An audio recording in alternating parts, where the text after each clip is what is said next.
Hey, this is the Headset Historian, and today Pimax just had their Pimax Frontier event. So this is an event that's become kind of a yearly event for Pimax. Really, actually, kind of a highlight of my year each year because they're always coming out with something pretty wild. You know, they kind of do things that other companies don't seem to take the risk to do, and of course that gets them a lot of flack, and justifiably so.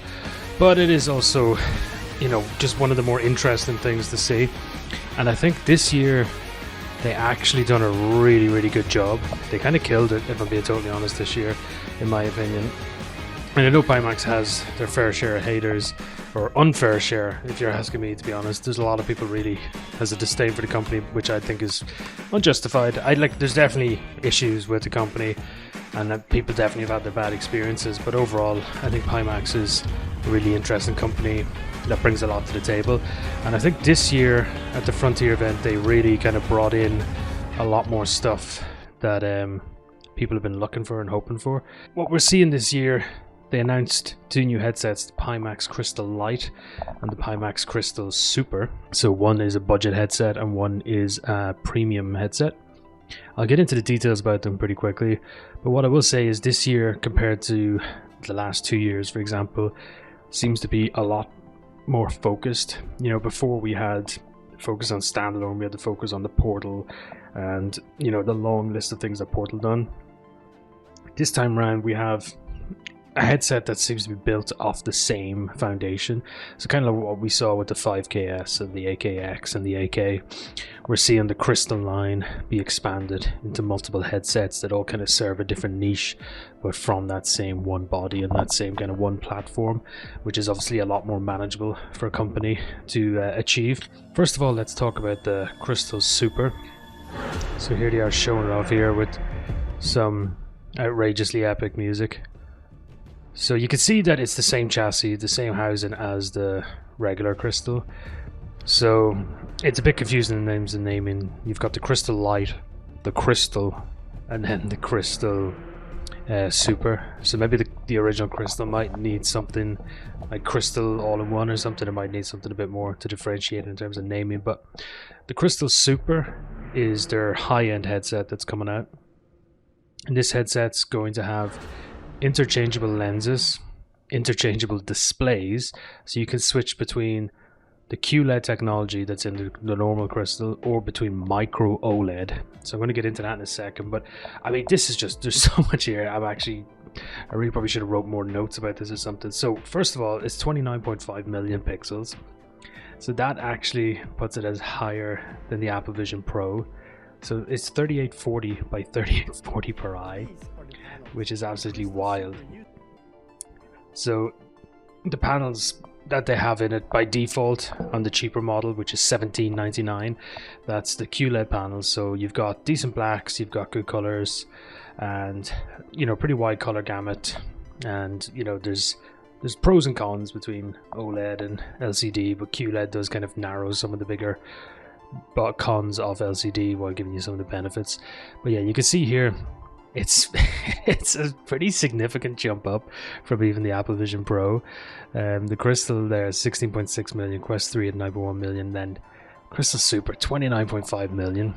So this equates to 50 ppd with the standard lenses. There's a 57 ppd lens with lower FOV, but 50 ppd. Now I know we've seen similar with the Vario XR4. However, that headset can't run like a normal gaming headset. You actually can't run the 50 plus ppd mode by default. You need to have something that can use quad views with eye tracking. So for example, DCS, that's like a flight simulator, and Pavlov VR, those games support quad views, which is a type of technology for dynamic foveated rendering. So if you can support that, then you can run games on the XR4 like normal, but for most games you can't actually run at that higher resolution. And also the price is, you know, about 3 times the price of Crystal Super.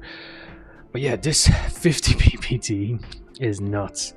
It's just off by itself now. And the micro OLED panels are also 50 ppd. They are a lower FOV, so I'll get into that now in a minute, but the next thing I want to talk about is there's no battery on the Crystal Super and the Crystal Light. They've gotten rid of the battery. They've gotten rid of the XR2, which is also very interesting because they're still inside-out tracked headsets. So I was quite surprised to see that they had gotten rid of the XR2 because the tracking that the Crystal uses is built on Qualcomm's tracking system. So Qualcomm provide these types of software packages to manufacturers, headset manufacturers, that they can build their platform on top of. So you kind of get a base level tracking it's out of the box. You know, it's not great, but it's a foundation that you can build on. So it seems like, I'm not sure if Pimax have just taken what they've done with their own headset and adjusted that to work with, or sorry, taken what they've built on top of that and then just, you know, filled in the blanks later, or did they get some deal with Qualcomm? I really doubt they could be using anything from Qualcomm on these new headsets, so it must be all their own inside-out tracking. The Crystal's tracking is pretty good these days, so if it's actually the same as the Crystal, then that bodes pretty well. It is something though that we'll have to see, because it's not going to be the exact same tracking as the Crystal, I don't believe, because it'll have to be, some parts of it will have to be changed because it doesn't have the XR2. So it'll be very interesting to see what happens there. Also the audio, the XR2 I think helped a lot with the audio side of things. So the audio, in my experience on the Crystal, was excellent. I know some people had some issues with latency, but when you had it actually working well, it was probably the best audio experience of any headset. It actually was better than even the Index, in my opinion. So whether that will translate over, because the XR2 would have helped a lot with that, because you could tune it a lot more specifically. So that'll be interesting to see. But yeah, so we've got 50 ppd, 3840 by 3840 per eye. There's no battery now, which also means, coincidentally, that there's no option for wireless. But when you're getting up to these resolutions, I think remaining on a wire is pretty reasonable for now, and eventually we'll get wireless at these resolutions. But for now, you know, that's totally fine. And then they said increased FOV also. So let's see if I can. So yeah, they're mentioning here the default 50 ppd lenses and optional 57 ppd lenses. It's worth noting that the Crystal had the same thing, but it didn't seem like many people were that keen on the 42 ppd over the 35 ppd. There was a few people though, so I guess, you know, more options are better, but I would imagine vast majority of people are going to be sticking with the 50 ppd. It still has auto IPD and all that, of course, and you can still put on a base station lighthouse tracked faceplate if you prefer that tracking system in those controllers. So let's look at the FOV. So they talk about the normal Crystal here, they say is 117 degrees with the wide FOV lenses. This is true. In the past, Pimax have advertised the Crystal, and I believe they still do on their website, the standard Crystal, as having, I think they said 125 degrees horizontal FOV, which is a lie. It's objectively a lie. So that's unfortunate that they were doing that before. So this makes me very happy to see a truthful figure here on this chart that is actually true. It is 117 degrees FOV. Of course, it's a bit easier to be honest here, because now they're claiming that the Crystal Super has 130 degrees wide horizontal FOV. Now, you know, I really want to believe this, but we'll have to see for ourselves because of how they've been about their numbers with, you know, presenting FOV in the past. You know, I just don't take this number seriously for now, but you know, maybe they've learned their lesson and maybe this is the truth. If this is the truth, if this is actually 130 degrees horizontal FOV with 110 degrees vertical FOV at 50 ppd, that will be just bonkers, absolutely crazy. I can't believe this. Sorry, this is it's just nuts. If this is true, and then couple this with the fact, well, so these FOV numbers, by the way, are with the QLED panels, so that's important to note. So they're with the standard QLED panels, which is great. It's micro OLED is probably what most people are going to want, but the micro OLED, you're definitely going to have lower FOV, but they are being also mentlers and pairing up micro OLED with aspheric lenses, which means you don't have the light loss like you do with pancake lenses. So you don't get the benefit, obviously, of a much smaller form factor headset, but the brightness that we're going to get will be, what is it? Is it going to be, 400 or 500 nits? It's going to be absolutely crazy. It's going to be the brightest headset on the market by, a gigantic margin. Nothing else will come close. Sorry if I'm sounding kind of shilly or like a fanboy here. I'm just hyped. This is like, a big event of the year. For me personally, I just love seeing these events from companies, and this one always just gets me hyped. And like last year, with a lot of the Portal stuff and that, the buzz was very different. The response that I'm seeing from people to this year's Pimax Frontier is very positive compared to like the last couple of years. People were just like, what is going on? This is crazy. But this year, there's people that I've talked to, some people that would never in a million years, in my opinion, have ever considered buying a Pimax headset, and now they're like, do we need to do this? So it's wild. Of course, like everything else, you need to wait to see reviews, need to wait to get, for people to get these units in their hands and give you feedback, whether that's myself or other people. It'll probably be other people, because I can't afford to get any of these headsets, I don't think, at the moment. Unless I get a loaner unit, then it'll be other people, but there'll be plenty of people covering it anyway. And the fact that they're building this on a platform that, for the most part, they've already fleshed out, that makes me a lot more confident. I will say though, this isn't just a straight jump from the Crystal, because they are removing the XR2, which was running the tracking on the Crystal, was running the audio on the Crystal. It was handling a lot of things, so there's quite a bit that they need to redo now. I'm sure a great deal of that could be taken from the AKX and such, but it's going to be interesting to see in terms of software how that's going to go, because their Pimax Place tool now is going to have to support an all-in-one headset. That's the Crystal. It's going to have to support the legacy headsets, 5K Super, AKX. It's going to have to support these new headsets. So you've got Lighthouse only tracked headsets, then you've got an all-in-one headset with an XR2, and then you've got headsets with no XR2 but inside out tracking and potentially Lighthouse tracking as well if you swap the faceplate. That's a lot of things to be trying to keep track of. That's a lot of things to keep together. So yeah, let's move on. So Crystal Super, the price is $17.99. That's for the base model. That's for the QLED model, and then it's $19.99, I believe, for the micro OLED version, and then $23.99 for the bundle. So you can swap out the displays. Oh my god, that's just madness. You can swap out the displays and swap out the lenses. Now, I think part of the issue that is a lot of people aren't going to be too keen on the form factor. The form factor is a big sticking point. A lot of people, they would love the idea, I'm sure, of this replaceable optical system, but they probably don't want it in the form factor that the Crystal comes in. However, I will say the Crystal now, if they say it's coming in at 800 grams, if that's correct, then that does make it about the weight of the Index. And I don't believe personally that the form factor between the Index and the Crystal makes a huge difference in terms of comfort. I think between the Index and the Quest 3, for example, if you're going from Fresnel to pancake lenses, that makes a big difference to the comfort. But Crystal and Index, I think they're probably in the same ballpark, realistically speaking. Well, actually, here's just a quick breakdown of the specs. So we've got 3840 per eye, QLED 120 Hz.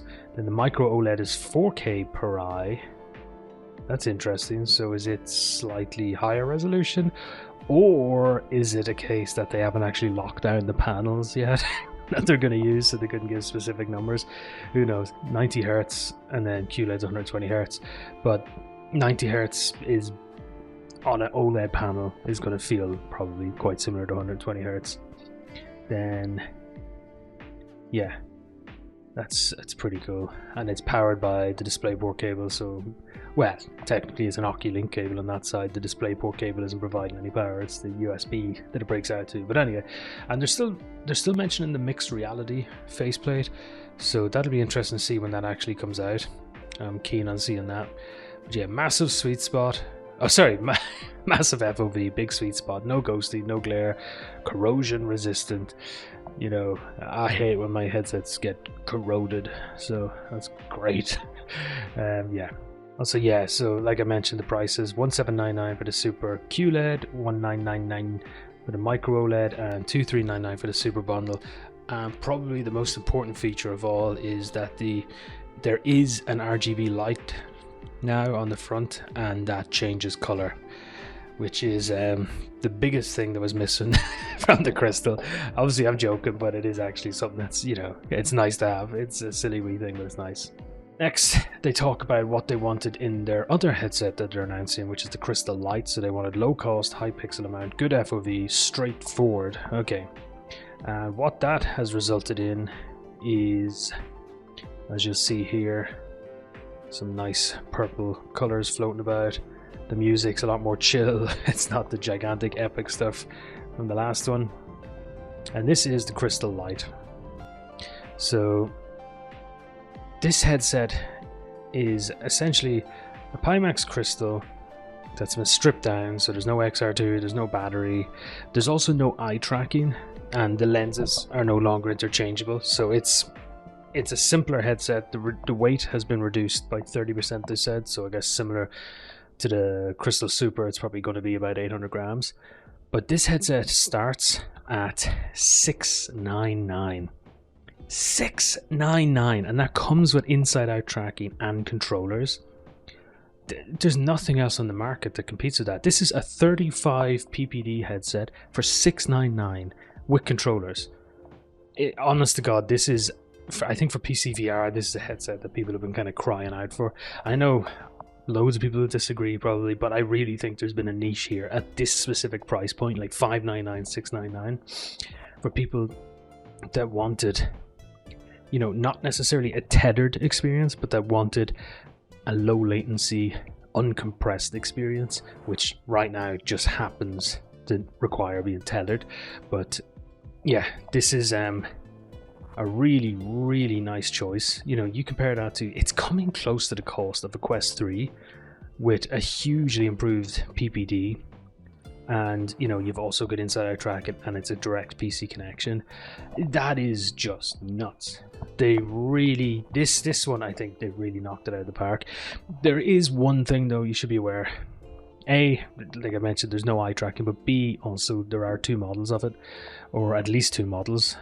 So it starts at $699, and that is for a normal LCD panel. That's not QLED. For a QLED panel, it's more expensive. I believe it's $200 more expensive, but I'll double check that in a second. So yeah, minus 250 grams, so that should bring it down to about the 800. No fans, no IPD motors, no heatsink, no extension cord, which, yeah, it's actually a nice thing, to be honest. No interchangeable lenses, no eye tracking. So, you know, I guess they're kind of mixing in some things are good. Oh, wow, sorry, I didn't realize no IPD motors. That, to be totally honest, isn't a big deal for me. I have no issue just manually moving the lenses. I never bother really with auto IPD because yeah, it doesn't bother me. I'm only using the headset myself anyway. So no battery compartment, no top strap power cable. Yeah, so you'll probably end up, to be totally honest, the lack of a battery bank, you know, is nice for the fact that you don't need to charge it up. But I'm probably, if I got this headset, I would imagine I'd be putting a counterweight on it. But the biggest thing about this though is that now that there's no wiring going through here, you can put on custom head straps again. So the AKX with the Vive DAS was genuinely very comfortable. An AKX with a Vive DAS and a counterweight was a great headset. I loved it. It was very comfortable. So this headset with that same setup, oh baby. Sorry, I don't know why I said that, but yeah, it'll be great. Oh man, sorry, I know I'm very hyped right now, but this is just, oh, it's so much fun. I just love the Pimax dude is. They're just such wild Spice Boys. Alright, so yeah, glass lenses as well, but not interchangeable. And you can also swap the faceplate on it, which that's really nice. You know, considering that the lenses are no longer interchangeable, I would have thought that they'd potentially keep that locked in, but no, they let you change that, so that's good. Then they're adding in fixed foveator rendering, so I guess that's, you know, to try and help people run the headset, but that's fine. It's you know, you can already inject that yourself anyway using different toolkits. It has upscaling. I forget what they said, if it's hardware upscaling, but you know, you can render the game lower resolution, upscale it, so that's all good. But yeah, for $699, I think for the gaming, for the PCVR headset market, I think this is brilliant. Then they have a frame rate lock: 60, 72, 90, 120. 72, I gotta say, is actually quite a sweet spot if you're running flight sims. I think so. That's 60. I can't imagine running 60. Maybe if you're, I don't know, watching media experiences, but then again, if you're doing that, you have plenty of GPU overhead. So 60, I guess, is for people that maybe they're running on like trying to do Microsoft Flight Simulator on a 3080 or something. You know, maybe you'll get a benefit from that, and everyone obviously has different tolerances, but I personally couldn't imagine going below 72. 90 is the sweet spot. 120 is obviously very nice to have, but you know, you're not going to run it in anything too heavyweight. And then it comes to the same controllers that I think are pretty good. You know, I think they're quite comfortable to do the job quite well. You know, not the most amazing build quality, but not bad actually either. I've definitely used worse. So it's got all the same things: 120 Hz, 2880 by 2880 per eye, which is still crazy. Like, it's just the Crystal Super being 3840 has made 2880 somehow look like middle of the road now, but this is still a mentally high resolution. And yet, a corrosion resistant, they're going for that. I've never been worried about my lenses getting corroded, but maybe I don't know, maybe I live a different life. So yeah, local dimming with or without. Here's a breakdown of comparing the Pimax Crystal to the Crystal Lite. So the main thing, to be totally honest, is just that you don't have the XR2, so you don't have the option for wireless. You don't have standalone, which no one actually uses anyway, so that's not a big deal. Then you don't have the battery, which, you know, if you're not using standalone or wireless, you don't want that anyway. And then you don't have eye tracking. Sorry if I already said that. So that's the main differences. So the original Crystal is in kind of an awkward place now, and pricing wise, I just want to quickly then mention the pricing. So Crystal Lite is $699 for the standard version, and then with QLED is $899. Amazing prices.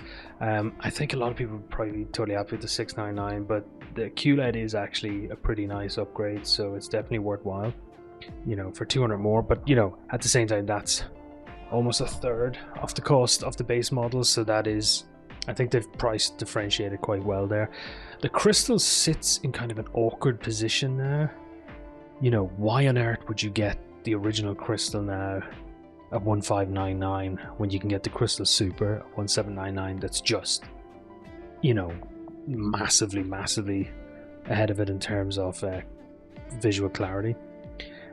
Only thing I think is, yeah, if you're getting the Air Link, which they really shouldn't call it Air Link. You know, I've said this before to them, but don't call it Air Link, because there's already Air Link, which is the, you know, MetaQuest's proprietary solution for streaming PCVR. But anyway, so you can get the bundle for $1798.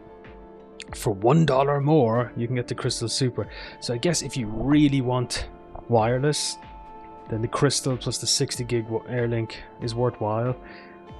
But if you really want wireless, I mean, it's going to be pretty much uncompressed. You know, it's going to be visually lossless compression, so no compression artifacts, and you're going to have lower latency.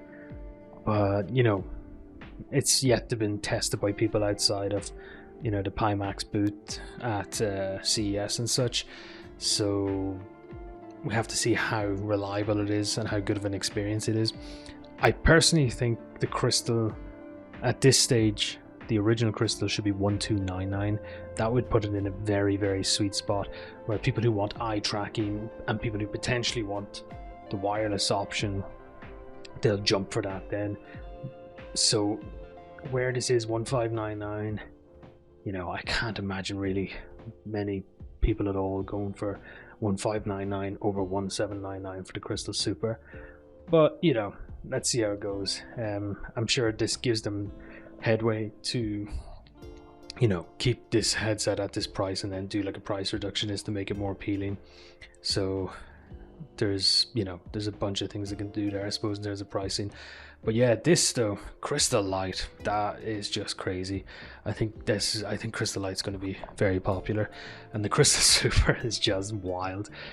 Like, oh man, it's really, I think Pimax absolutely knocked out of the park this year. The only other thing really that they talked about at Pimax Frontier was the Y-Gig module, which is the 60 gigahertz wireless transmitter receiver function, you know, for doing wireless PCVR. So that's straightforward enough. There's not much to be said. I just wanted to point out these three. Apologies, this video has gone on so long. I just realized this was originally meant to be like a 5-minute video to kind of quickly catch you up on what's going on here and stuff, but it ended up being half the length of the actual event. But I don't know, maybe people enjoyed hearing someone gush about these things and share their excitement over VR hardware. But yeah, this is just I just love these events. I just love seeing what companies are coming up with. So hope you all enjoyed that, and you know, let me know what you think. I understand there's going to be a lot of skepticism, and that's totally valid. It's totally reasonable to be skeptical, but personally, as someone who's used the Crystal and thinks it's very good and has seen how much it's progressed, I'm pretty hopeful. I think Pimax can pull this off. I don't think this is actually all that ridiculous. The Portal, for example, that was just too much. That was too ridiculous. But I think the Crystal series that they have right now, I think is quite achievable. Definitely the Crystal Light, I think, shouldn't be any major issues. Crystal Super, that's gonna have some issues, I think, just in terms of like, even just, I think a lot of people are gonna have issues with it connecting to their PC and stuff like that, just because it's so ridiculously high res. But who knows, maybe it'll be fine. But yeah, that's it. Just wanted to share that with you all, and hope you're all having a great day, and see you all soon.